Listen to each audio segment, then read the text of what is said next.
What's going on, guys? It's Steeler here, back again, and Crackdown 3 has been delayed until 2018.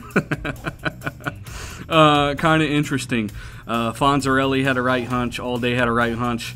I was more of a wait-and-see type of guy, but in the back of my mind, I must admit, I thought maybe they would have things going for this year, especially after just announcing it at E3, the release date and whatnot.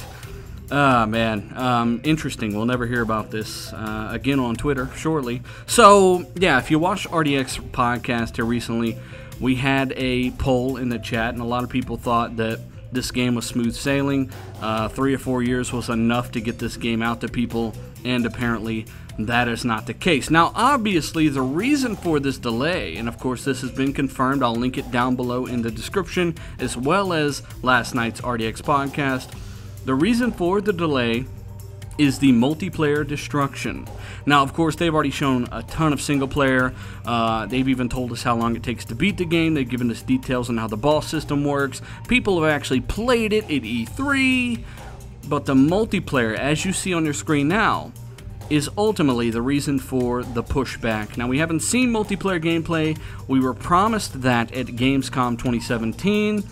And, you know, that is yet to be seen if they're going to actually show more Crackdown 3 multiplayer. Don't forget, they can still show it, but it has been delayed. So you may still see some new Crackdown 3 multiplayer destruction, but the fact that it has been delayed makes it one of the longest in development Xbox One titles this generation quite easily. So that's interesting. Remember, Crackdown 3 was unveiled, I do believe, in 2013. Don't quote me on that. So it's been in development for quite a while now. As you look at this destruction in this multiplayer footage here, you know that this is next level. This has not been done. I've not seen destruction like this on any other platform ever in a AAA game. This is all using cloud compute. Now, as I've always said, the cloud portion of this game helps with physics, and when you destroy a big skyscraper like they're doing in this video, the servers with Xbox Live actually pick up on that processing load to simulate how that building crumbles and falls. And I've not ever seen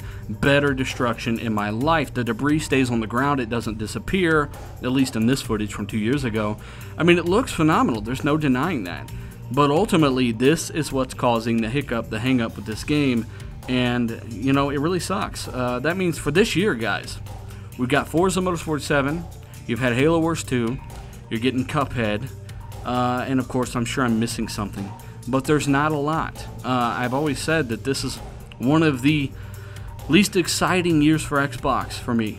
Now, of course, the console makes up for that in some regard, right? The Xbox One X, knowing that every multi-plat game is going to look and run better on this console this year, yeah, that's great, right? I can't wait to play Battlefront 2 and all these other great games, as well as older games that are getting patched like Witcher 3, but bottom line, first party this year, I'm only going to be playing Forza Motorsport 7, which is kind of crazy in regards to new games that are coming out.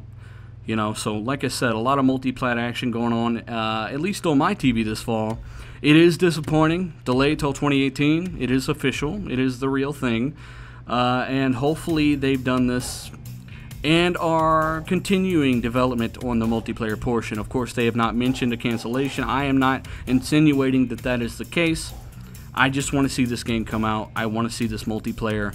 If this multiplayer is, at launch, what it looks like in this video from 2 years ago, then this is going to be one of the craziest multiplayer games ever developed. And if there ever was a reason to develop and delay a game, I guess having some kind of new leading-edge, groundbreaking, never-done-before feature like this cloud power destruction in the multiplayer would be a pretty decent reason to delay it if it were having problems, because nobody's ever done this before. This is kind of uncharted territory. So ultimately, you just can't discount the fact the game's been delayed. It sucks for a lot of people that were looking forward to it. And I'd like to know what you guys think down below. Were you planning on getting Crackdown 3? What are you going to spend your time playing this fall? Myself, it's Battlefront 2, Forza Motorsport 7, Witcher 3, patched on X1X, games like that. Let me know what you guys think. Check out RDX Podcast. I'll link that down below. We were actually just talking about Crackdown 3 and if it is in trouble or not. Kind of funny that this gets announced today. And of course, the source link will be down there as well. Shout out to everybody checking out the video. Subscribe for more stuff like this. Hit that like button, and I'm out, guys.